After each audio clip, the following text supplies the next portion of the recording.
Olá, queridas irmãs, queridos irmãos, meus amigos, minhas amigas. Como é bom estarmos aqui e conversarmos um pouco sobre o Evangelho de Jesus Cristo. Hoje nós vamos estudar Josué de 1 a 8 e também os capítulos 23 e 24. E quero que você saiba que é uma alegria estar contigo aqui e conversar um pouquinho. Eu gosto muito deste capítulo 1 de Josué. E ele influenciou muito a minha vida. E eu passei boas experiências espirituais com este capítulo. Então eu sinto assim, bem feliz em compartilhar com você essa escritura. Às vezes nós conhecemos o Evangelho, ou muitas pessoas conhecem o Evangelho e pensam, olha, já conheci o Evangelho. Agora eu posso ficar tranquilo.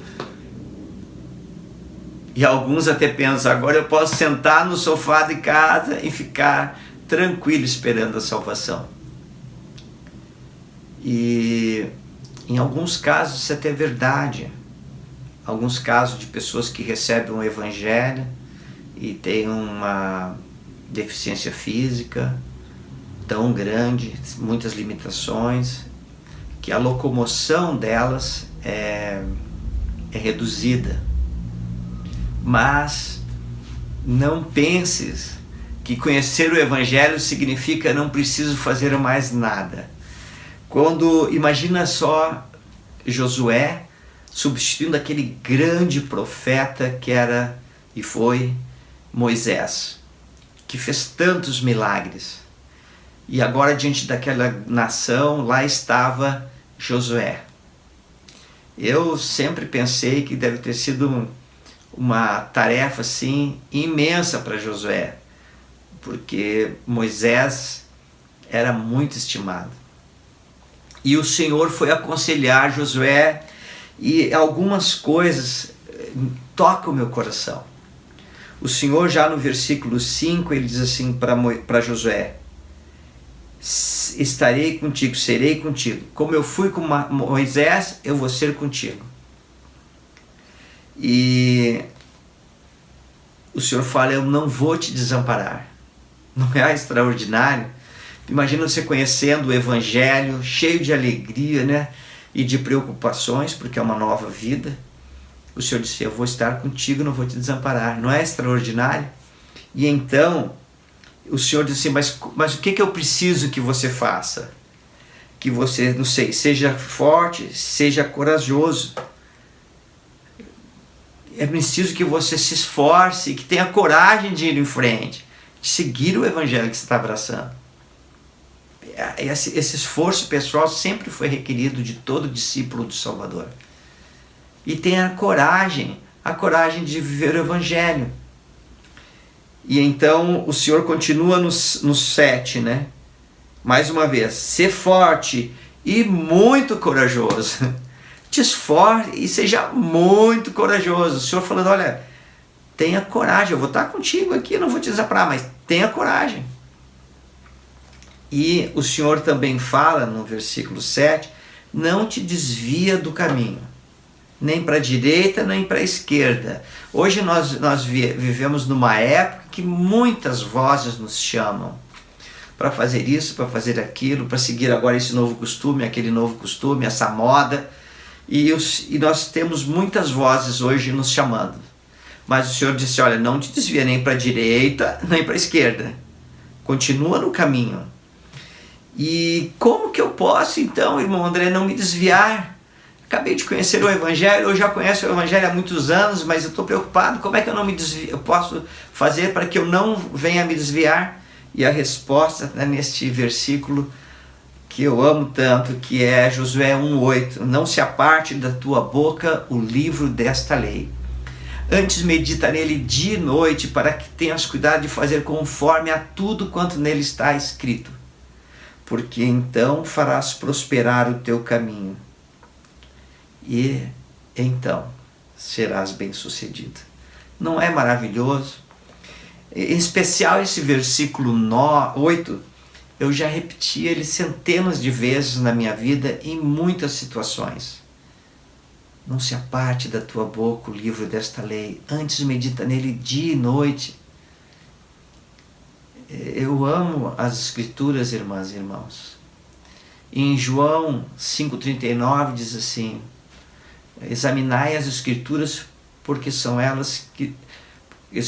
João 5,39, desculpe. Examinai as Escrituras, porque vós cuidais ter nelas a vida eterna, e são elas que de mim testificam. Não é extraordinário? As Escrituras testificam do Salvador e nos mostram o caminho da vida eterna. E o Senhor está dizendo aqui para cada um de nós: não te desvia para a direita, não te desvia para a esquerda, não importa a tua idade. Não importa se você é um jovem adolescente ou se você já é uma pessoa mais madura. Não te desvia nem para a direita, nem para a esquerda. Continua no caminho. Como fazer isso? Estuda as Escrituras. Hoje nós temos o Vem e Seguem para estudar, é tão gostoso. O profeta de Deus, antevendo nossos dias, introduziu este programa na igreja de estudo familiar das Escrituras, onde nós podemos, todas as semanas, estudar as Escrituras e ponderar sobre elas. E ao assim fazermos, nós começamos a aprender melhor o caminho do convênio. E ao aprendermos o caminho do convênio, podemos trilhar este caminho. E então no 9 o Senhor diz assim: não te mandei eu? Ser forte e corajoso, não teme. Então ele falou, ó, seja forte, te esforça, tenha coragem, muita coragem, e não teme viver o Evangelho. Eu lembro que quando eu me batizei, eu tinha 18 anos, eu tinha uma vergonha de usar gravata. Então eu levava a gravatinha na mão, chegava lá na capela e colocava, mas eu tinha uma vergonha de sair gravata na rua, eu nunca tinha usado gravata antes. E eu ficava muito envergonhado. E como era bom essa escritura, né? Não teme, não te envergonha, ser corajoso, vai. E eu sou tão grato por ter dado aqueles primeiros passos no caminho do convênio, do discipulado, e estar caminhando até hoje. É importante, irmãos e irmãs, estar na direção correta. Não te desvia. A você, cara jovem, a você, caro jovem, a você que é uma irmã ou um irmão mais maduro, continua no caminho do convênio. E eu amo esta passagem do Senhor estar comigo. E eu quero testificar que Jesus Cristo vive, nosso Pai Celestial vive, é real. Eu sei que eu posso orar e Ele responde a oração. Eu sei que Ele ouve minha oração, assim como ouve a tua e de todos nós. Então, como Deus é um Deus vivo, como Jesus Cristo realmente vive, te esforça, ser corajoso, não teme viver o Evangelho, vai em frente. E isso é muito, muito bom. E então, no capítulo 3, no versículo 5, o Senhor diz assim: disse Josué também ao povo: santificai-vos, porque amanhã fará o Senhor maravilhas no meio de vós. Eu fico pensando nessa passagem, como ela é importante. Observe que o povo estava no deserto e agora estava entrando na terra prometida. A primeira cidade que eles teriam que conquistar era Jericó. Uma cidade que não podia ser conquistada porque tinha uma muralha em volta dela muito forte. E então o que Josué mostrou? Vamos lá, todos nós, se santifica, vamos se santificar. Como é que eu e você podemos nos santificar hoje, irmãs e irmãos? Eu quero ser santo, como é que eu posso me santificar? Muda o caminho da tua vida, te arrepende das tuas falhas, dos teus pecados, dos teus erros, tuas omissões. Coloca Deus como centro da tua vida. E aí você vai estar se santificando. Faz convênios com Ele. Os convênios do batismo, do sacerdócio, do templo. E aí você está se santificando. E sabe o que acontece quando você busca o Senhor? Observe o que estava acontecendo. Aqui estava o povo de Israel e lá tinha uma cidade que não podia ser conquistada. Um problema imenso que teria que ser superado. Assim acontece na nossa vida, temos desafios imensos que parece que não dá para vencer. Mas o que o Senhor tem ensinado, se santifica, se arrepende, te aproxima do Senhor, chegue-se mais ao Senhor, coloque o Senhor como sendo a sua vida. E quando você faz isso, daí você recebe o poder dos céus. E então Josué ensinou isso ao povo. Se santifica, porque o Senhor vai fazer maravilhas. A mesma coisa em nossos dias. Se santifica, muda de vida. Eu sei que eu estou falando aqui para muitas pessoas, muitas mesmo, a maioria, que vive o Evangelho todos os dias, que se esforça, já de uma boa idade, que está ali se esforçando para viver o Evangelho. Querida irmã, querido irmão, ou se você é um jovem também, procura se santificar.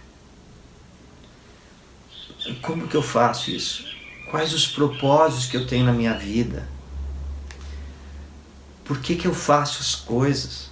Vamos fazer pelos motivos certos, pelas razões corretas.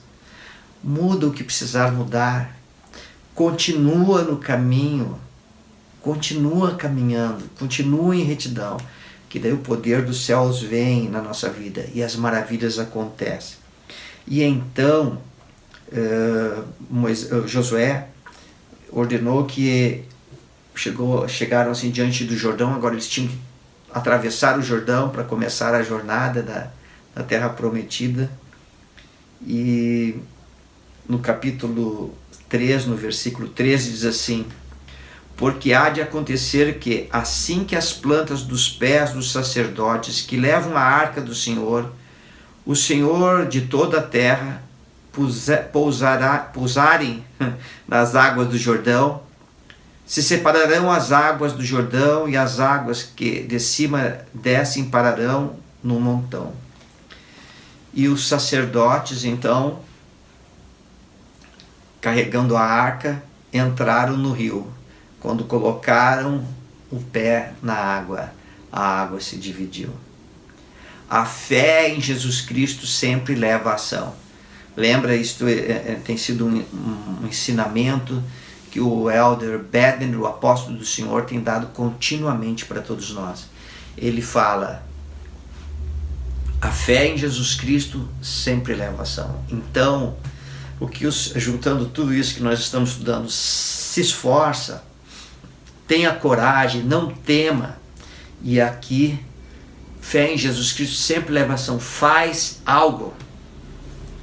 Faça algo para viver o Evangelho. E quando eles colocaram o pé na água, então o rio parou de correr e eles atravessaram o Jordão em pé seco. E quando eles estavam atravessando, Josué mandou que fosse separado um homem de cada tribo e pegasse lá uma pedra lá do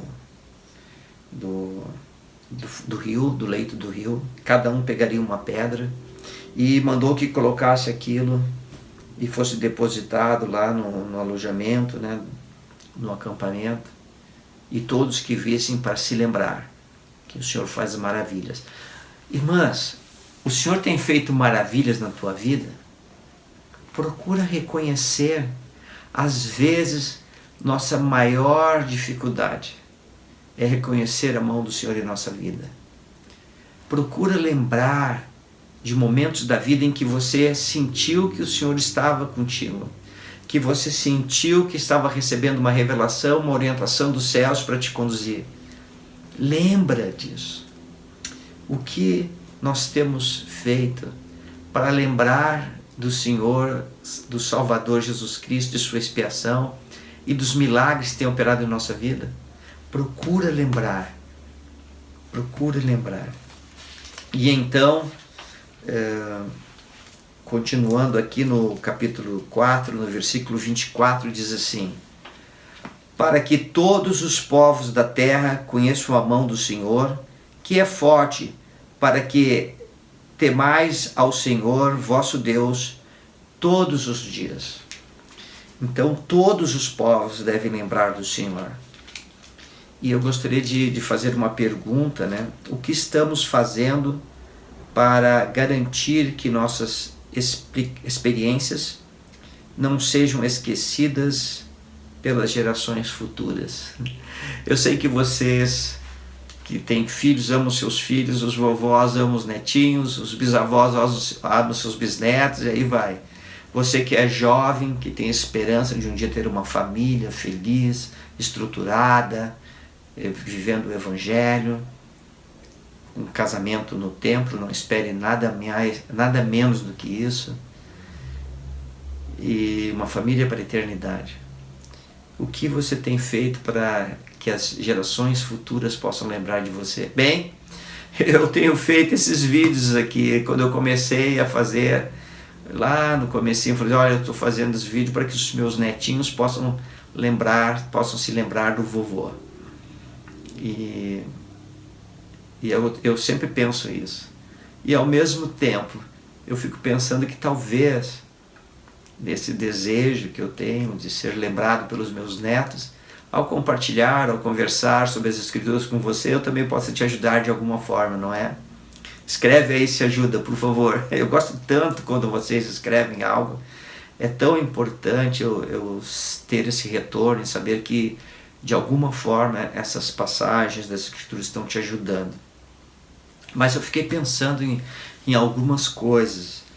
E uma das coisas que eu pensei, claro que eu pensei em diário, eu pensei em outras coisas, mas teve algo assim que me tocou muito, que na verdade é o que eu penso que mais irá continuar firme depois de eu ter partido desta terra e depois de muitas gerações terem vindo, que é a história da família, o templo História da Família. A nossa história da família, que é registrada lá no Family Search, e onde nós temos já milhares e milhares e milhares de pessoas registradas. E eu sou tão grato por isso. E eu fiquei pensando que talvez esse trabalho, né, de descobrir a genealogia da minha família, realizar as ordenanças por eles, talvez no futuro, nos anos que virão, nas dezenas de anos que virão, e eu já não estiver mais nessa terra, talvez esse seja o elo mais forte que fará com que os meus descendentes possam lembrar-se de minha querida esposa e eu, irmão André, os registros que nós temos feito sobre a história da família. Falar nisso, como está a tua história da família? Você tem trabalhado nele? Eu tenho pesquisado e eu não tenho encontrado muitos mais, mas eu percebo que às vezes a minha árvore genealógica cresce sem o meu esforço, porque nós fizemos o que nós conseguíamos nos nossos ancestrais. E aí a tecnologia vai aumentando, o programa tem sido divulgado no mundo inteiro de história da família, e a minha árvore continua crescendo mesmo sem eu colocar nomes ali. E eu tenho me concentrado mais em fazer os trabalhos no tempo por eles. Mas diga aí, o que você tem feito para as gerações futuras lembrarem de você? E então aqui no capítulo 6, eles chegam lá em Jericó. Interessante que antes disso, eles enviaram, o povo de Israel, Josué, né, mandou que espias fossem espionar lá a terra. E quando eles foram espionar a terra, criou-se um alvoroço lá na cidade de Jericó, porque viram que 2 homens entraram numa casa que aparentemente não seria suspeita de ser visitada, porque diz aqui que era no capítulo 2, versículo 1, né? Entraram na casa de uma mulher prostituta cujo nome era Raabe e dormiram ali. Então, nós ficamos vendo assim, olha, eles chegaram, entraram naquela cidade, mas foi percebido.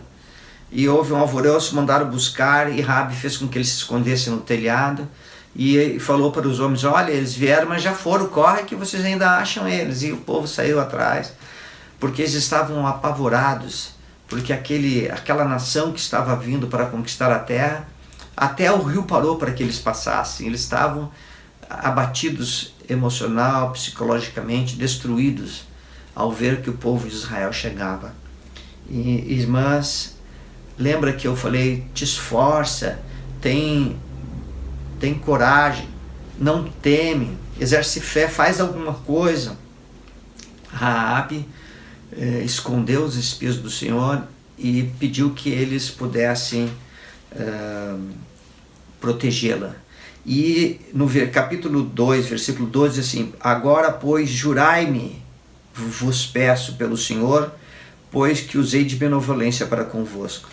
E eles, os espias, juraram que não se esqueceriam dela, com a própria vida seriam deles empenhada se esquecessem dela. Então eles amarraram um lenço lá, em determinado local da casa, perto da janela, por onde ela estendeu uma corda e os espias puderam fugir. E ela fez algo. Interessante que as escrituras não falam muito mais sobre ela, mas em Mateus 1, versículo 5, fala novamente sobre Raabe. E Jesus Cristo veio desta linhagem. Interessante, né? Às vezes julgamos tão mal as pessoas, com tantos preconceitos, mas daquela linhagem, daquela mulher, nasceu o Salvador do mundo. Algo para nós pensarmos em nossos dias. Irmãs, irmãos, lembra que o Senhor disse que faria maravilhas, pediu para se esforçar, pediu para ter coragem, para não temer, para poder ter as Escrituras, viver as Escrituras, né, se santificar através delas e da vivência das Escrituras, para que a expiação pudesse ter efeito sobre eles. E então diz que eles circundaram a cidade durante 6 dias, e no 7º dia, olha o que aconteceu, capítulo 6, versículo 4. E 7 sacerdotes levarão 7 buzinas de carneiro diante da arca, e no 7º dia rodeareis a cidade 7 vezes, e os sacerdotes tocarão as buzinas. E acontecerá que, tocando-se longamente a buzina de carneiro, ouvindo voz o zunido da buzina, todo o povo gritará com grande alarido, e o muro da cidade cairá abaixo. A cidade que não podia ser conquistada, aquele problema que talvez nós estejamos enfrentando, que não tem saída, não dá, não tem jeito, que possamos seguir a orientação do Senhor, nos santificar. E à medida que nós nos santificamos, o poder dos céus vem à nossa vida. E aqueles problemas que nós não podemos resolver, com o poder do céu que vem sobre nós, com a ajuda do Senhor, nós vamos lá e superamos aqueles problemas. Veja que as Escrituras, elas são vivas. Elas trazem soluções para os problemas da nossa vida de agora, do dia a dia, dos nossos problemas, dificuldades, adversidades, profissões. Mas é preciso que nós possamos aprender para saber como que esse poder dos céus possa chegar na nossa vida. Se santifica, se esforça, tem coragem, não tema, não te desvia nem para a direita nem para a esquerda. Estuda as Escrituras, coloca ela no teu coração para aprender o que o Senhor deseja de você, como você deve se conduzir. E então o poder dos céus vem na vida. E Josué, já no final da sua vida, reuniu todo o povo. E tem outra escritura extraordinária que eu amo tanto, que é Josué 24:15, que diz assim: porém, se vos parece mal aos vossos olhos seguir ao Senhor, escolhei hoje a quem servais, se os deuses a quem serviram vossos pais, que estavam da além do rio, ou os deuses dos amoreus, em cuja terra habitais. Porém, eu e a minha casa serviremos ao Senhor. Não é extraordinário? Não traz conforto, alento, não nos dá esperança em Cristo? Lembra, fé em Jesus Cristo sempre leva a ação. E eu fico imaginando gigantes espirituais de nossos dias, que fazem coisas que para o mundo é muito difícil. Eles vão lá e estudam as Escrituras, leem, ponderam um pouco a cada dia e procuram colocar em prática, agem. E, irmãs e irmãos, essa era a mensagem que eu tinha para trazer para você hoje. Espero que tenha te ajudado de alguma forma. Lembra, você é um filho ou uma filha muito especial do Pai Celestial e Ele te ama. Tchau, irmãs, tchau, irmãos. Até a próxima semana. Agir é um exercício de fé. Os filhos de Israel carregam a arca do convênio. Chegam até o Rio Jordão. A promessa é que eles irão cruzar em terra seca. Quando a água se dividirá? Quando seus pés estiverem molhados. Eles entram no rio. Agem. O poder vem em seguida. A água é dividida.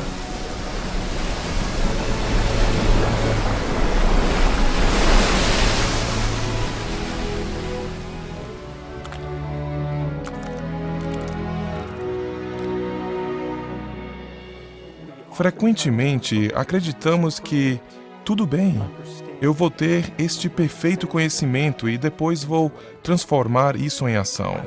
Eu diria que temos o suficiente para começar. Temos uma noção da direção correta. A fé é um princípio, o princípio de ação e de poder. A verdadeira fé centraliza-se no Senhor Jesus Cristo e sempre leva à ação.